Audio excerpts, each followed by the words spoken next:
Hi, Drew. So we are back in East Germantown. If you've been following the Kada Scott investigation, today is 2 weeks since she went missing. And we are back here at Ada Lewis Middle School, which has been abandoned for over a decade. And we got the update from police that they found human remains belonging to a female. They say these remains have only been here no longer than a week. Obviously, heartbreaking news for a lot of people to hear. And while police are not confirming that this is Kada Scott, they are obviously acknowledging the high possibility. As we all know, it's been 2 long weeks since Kada Scott disappeared. And today, the news we were all praying wouldn't come has finally arrived. October 18th, 2025, Philadelphia police held a press conference this afternoon. Behind the abandoned Ada Lewis Middle School in East Germantown, they found human remains in a shallow grave. The same place where just days ago investigators found Kada's belongings. First Deputy Commissioner John Stanford stood before cameras, and this is all he had to say. Just want to give you an update on the case regarding 23-year-old Kada Scott, who went missing on October 4th. A little bit of a somber and grateful moment here right now. Based on tips that have come in over the past few days, as we called on earlier this week, asking for the public to provide any information, any tips, and the public has been fantastic in providing tips and information, and we greatly appreciate that. But based on a tip that came in last night through the night, investigators began the process of following up on that tip this morning, starting around 10 o'clock this morning, following up on that tip. And the tip was very specific that led us back to this location here today, which you all know we were out here earlier in the week doing a little bit of a search. And so based on the investigative information, based on the investigation and what they were following up on that tip today, led us back to this area behind the school, where it's a wooded area. I don't know if any of you have been back there, but it's a wooded area that goes beyond the school. And so we begin to go back into that area where we will locate a shallow grave after being able to remove some of the debris back there, able to locate the body of a human being. All indications at this point is that it's a female. We are not going to confirm at this point that it is Miss Kada Scott, because that has to be done by the medical examiner's office.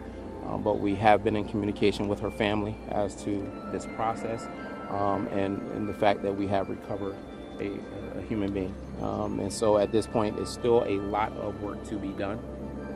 I'll be very candid that we can't answer but so many questions. We're not going to get into the investigation at this point, because we want to make sure that all of the pieces to this are done correctly and that we don't put out information ahead of time, because we want the people and the person that we have in custody and anybody else that may be involved in this, we want them held accountable to the highest degree of the law for what they have done. And so I just want that to be clear as to why we will not get into specific details. And so that's where we're at this point. Still a lot of work, but I must say a lot of work has been done around this case. As you know, we've been searching, have done multiple searches.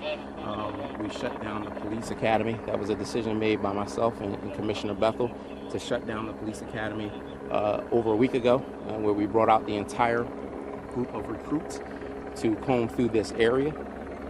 Again, so I know, listen, no one is happy that this is the ending, and completely understand that this is a lot on our investigators, a lot on all of us, because again, we all have family members, and this could have been any one of our family members. It could be anybody's family member, and that's understood. And that's the reason that you see the tireless work that's been done by starting with Northwest Detectives, and then by homicide, by our partners through the FBI, through our forensics office, through any and everybody that has been a part of this process, because we wanted to bring some level of closure to this family. And so, again, we're going to wait until we have official confirmation on, as the medical examiner is going to do their process, and then we will bring that confirmation. But that's where we are right now.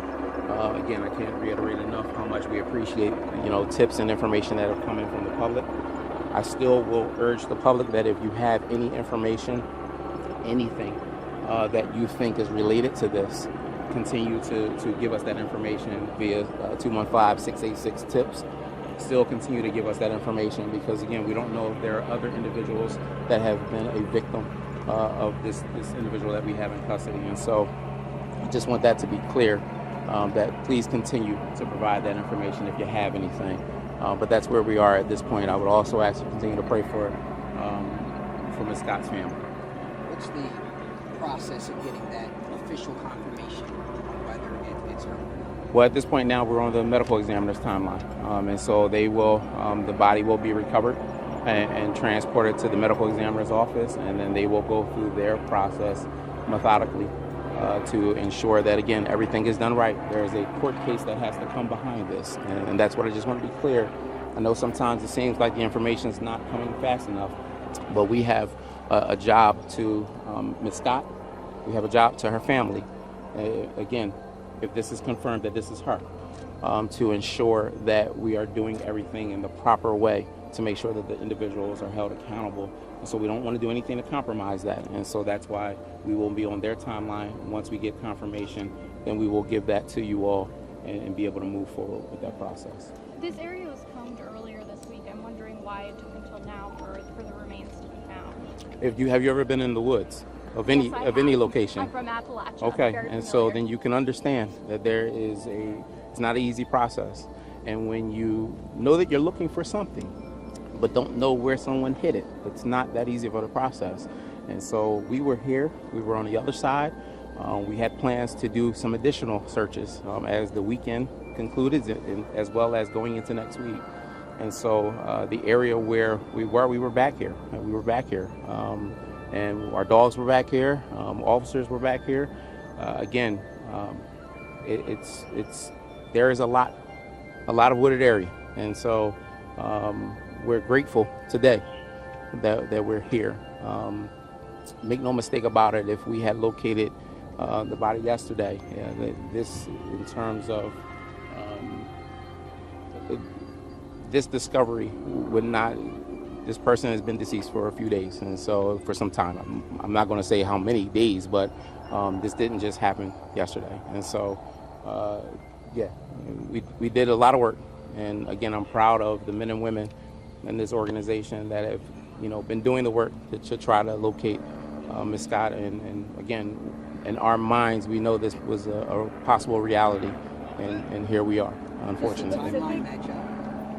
There's a timeline of what? In terms of when she went missing and how long it looks like. As I said, I am not going to get into any of the investigative process because I don't want to mess up this case, and I don't want anyone picking apart what we say and trying to create a defense. I want to make sure that we do our jobs in the most diligent way. We give the district attorney's office an opportunity to do their job in the most diligent way, and that we get a prosecution on this incident here. And so I'm not going to get into any parts of the investigation, not out of disrespect, but just simply because I want to make sure that the person we have in custody and anybody else that was involved in this, that they are held accountable the way that they should be. And so that's why I'm not getting into the specifics of the case. The specific tip that came in, could you get into more detail about what was specific about it? Is it in location and was it from a community member? I won't get into the specifics. There's an anonymous tip that came in through our tip line, as we have been asking for. But it was very specific as to detailing us and directing us to a specific location in the wooded area, going back to your question, a very specific location that narrowed it down.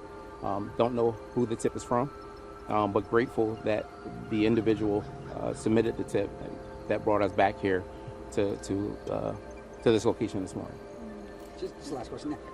Forget the cursing and the yelling at you guys. It just shows that there's passion behind this. What do you want to say about the passion of the community? They were out here, as you know, last night searching as well. Just your thoughts on just the community's involvement in this case. Listen, I am not offended by the passion that some of the remarks that have been made as we were walking back. I'm not offended at all, because that's people's emotion, and this is an emotional situation, and so it's to be understood.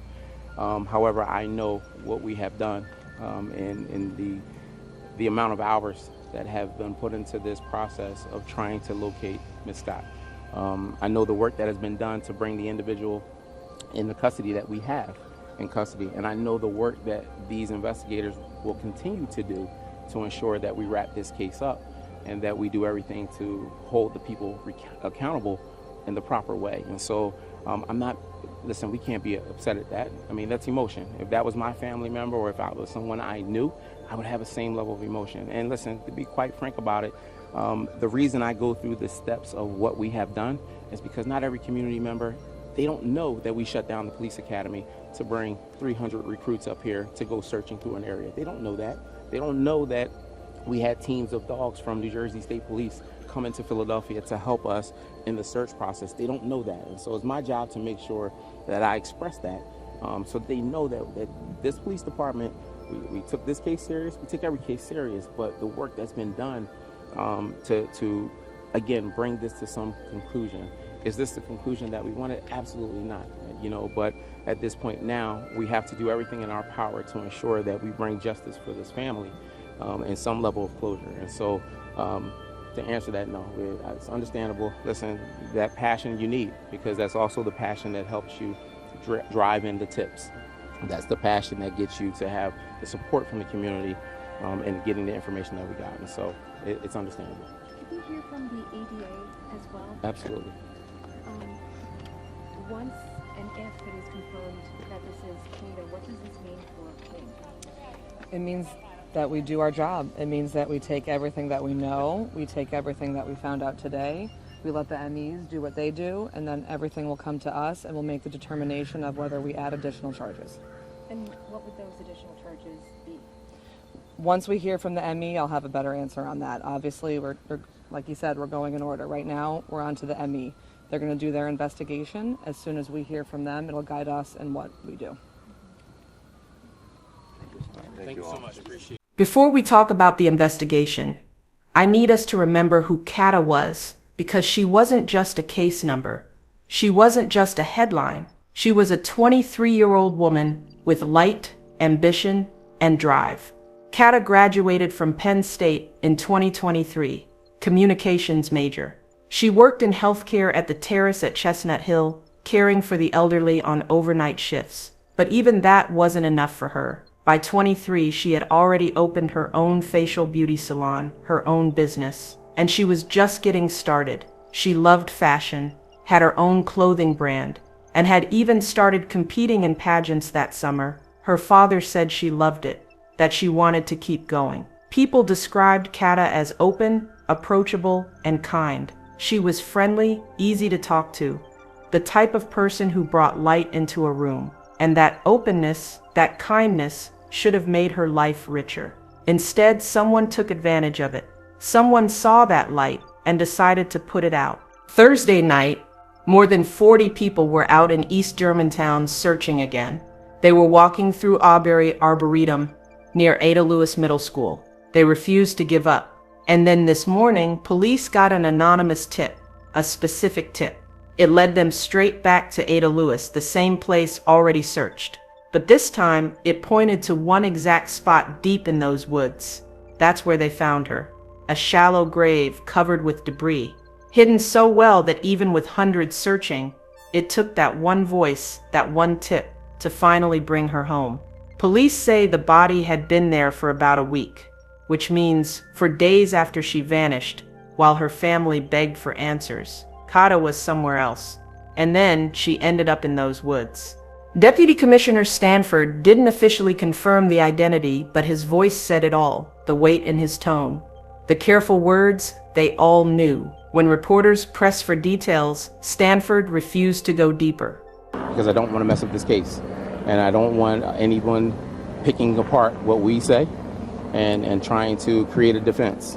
Keon King is still in custody. He's being held on $2.5 million bail, charged with kidnapping. But once that medical report comes back, we know what's coming next. Murder charges. The assistant district attorney said they'll wait for the EME's findings before adding more charges. But make no mistake, the clock is ticking. Now the medical examiner will confirm identity, determine cause of death, and set the timeline. After that, new charges will be filed, But police say they're still investigating because they don't know if King acted alone. They don't know if other women were harmed. Remember, this man has a pattern. Other women, a protection from abuse order, a rape investigation. A prior kidnapping caught on video was dropped because the victim never showed up to court. How many women are still out there? How many are still scared to speak? If you know anything about Keon King, if you were hurt, threatened, or saw something, call Philadelphia police at 215-686 TIPS. You might hold the missing piece. I think I speak for so many people if I say this case can't just end with an arrest. It has to spark something bigger. We need to take harassment seriously. The first time it happens, we need to protect women who say they don't feel safe. We need a system that doesn't let predators walk free because victims are afraid to testify. Kada Scott deserved safety. She deserved life. She worked hard. She dreamed big. And now her family has to plan a funeral instead of celebrating her future. So tonight, keep the Scott family in your thoughts. Respect their grief. Give them space. But don't forget Kada's name. She wasn't just a victim. She was a dreamer, a go-getter, a light. And her light deserves to shine long after this darkness. If you know something, call 215-686 TIPS. Every voice matters. Every call counts. Rest in peace, Kada Scott. You deserved so much better than this. A couple cute pictures, but I feel like I could do better. But it's because it's so windy out here, and my camera is having a hard time focusing. So yeah. But since I look so pretty today, I'm definitely gonna get a good picture for sure.